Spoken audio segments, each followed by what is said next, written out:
बिस्मिल्लाहिर्रहमानिर्रहीम। Welcome back to barrister Kamran Ilyas law chamber.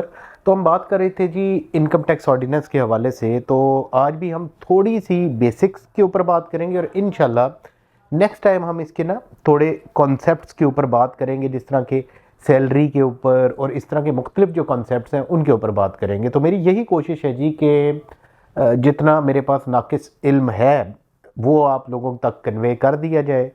तो हम आज बात करेंगे जी स्कोप ऑफ द टैक्स से हम शुरू करते हैं। तो स्कोप ऑफ द टैक्स क्या है, ये आपकी इनकम टैक्स ऑर्डिनेंस 2001 की सेक्शन 4 है, इसके अंदर डिफाइन किया गया है।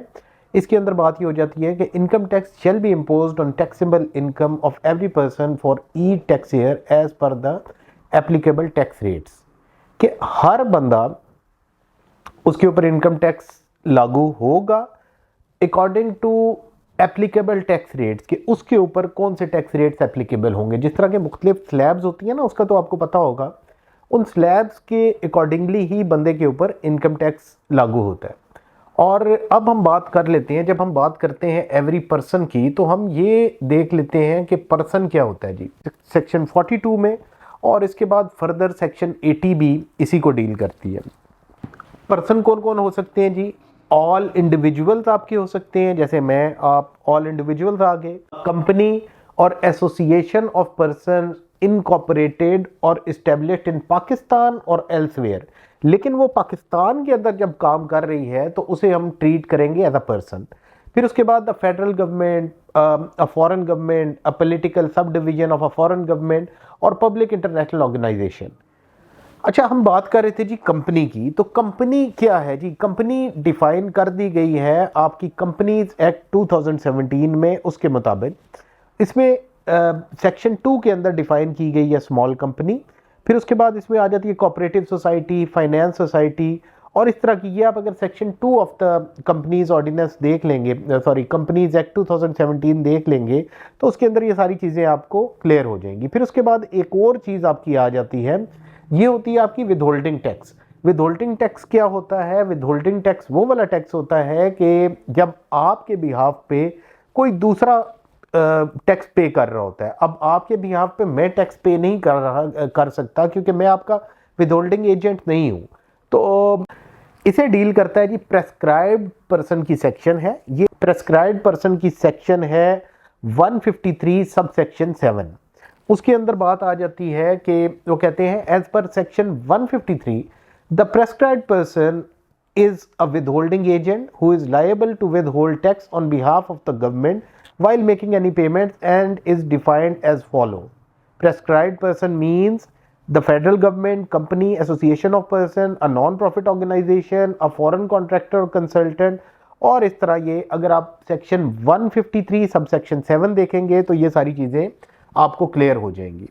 और उसके बाद टैक्स पेयर डिफाइन किया गया जी आपकी सेक्शन 2 सब सेक्शन 66 के अंदर, जिसके अंदर वो कहते हैं कि any person who drives an amount chargeable to tax under the income tax ordinance, उसके इज रिक्वायर्ड टू डिडक्ट और collect tax under the ordinance और is required to furnish a return of income और pay tax under the ordinance.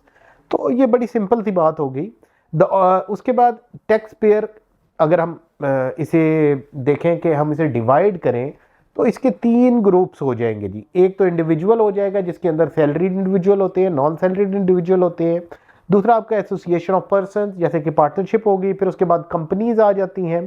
Companies के अंदर आपकी banking company हो सकती है, स्मॉल कंपनी हो सकती है और इसके अलावा अदर कंपनीज हो सकती हैं। अब हम बात कर लेते हैं कि आपका टैक्स ईयर क्या होता है। टैक्स ईयर आपका डिफाइन किया गया है सेक्शन 74 के अंदर। ये आपके 3 तरह के टैक्स ईयर्स होते हैं। एक आपका नॉर्मल टैक्स ईयर होता है जो कि स्टार्ट होता है 30th ऑफ जून से लेके, और उसके बाद मतलब ईयर से आपको अंदाज़ा हो गई कि ये 12 मंथ्स का जो पीरियड होता है उसे ईयर कहते हैं। लेकिन डेफिनेटली ये टैक्स ईयर है, जिस तरह के आपका ये होता है आपका इंग्लिश कैलेंडर के ईयर्स होते हैं, फिर उसके बाद इस्लामिक ईयर होता है। तो इधर भी ये टैक्स ईयर है जो कि स्टार्ट होता है 30th डे ऑफ जून से। फिर उसके बाद एक होता है आपका special tax year. Special tax year क्या होता है? वो 30th ऑफ जून से स्टार्ट नहीं होता। इसके अंदर ये होता है कि आप मतलब कुछ स्पेशल सर्कमस्टेंसेस की वजह से ये स्पेशल सर्कमस्टेंसेस आपको बताने पड़ते हैं। कमिश्नर आपको अलाउ कर सकता है to have a special tax year.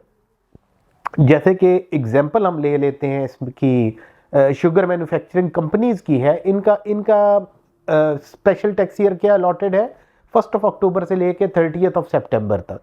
Rice exporters का 1 जनवरी से लेके 31 दिसंबर तक, और इसी तरह बैंक एंड इंश्योरेंस कंपनीज, इनका 1 जनवरी से 31 दिसंबर तक। अब ये बात जैसे कि आपको पता चल गई कि स्पेशल टैक्स ईयर के लिए आप अप्लाई करते हैं कमिश्नर को, और कमिश्नर आपको अलाउ भी कर सकता है, डिसअलाउ भी कर सकता है। लेकिन आप स्पेशल टैक्स ईयर से वापस नॉर्मल टैक्स ईयर के लिए भी अप्लाई कर सकते हैं, और वो भी इख्तियार आपका कमिश्नर के पास ही है।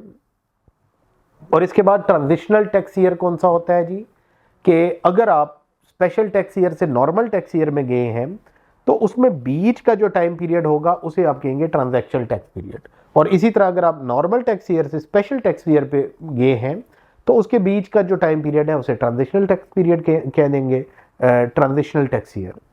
तो एक चीज़ और है जी कि आपकी सेक्शन 118 डील करती है कि आपकी tax filing in case of company कब होगी।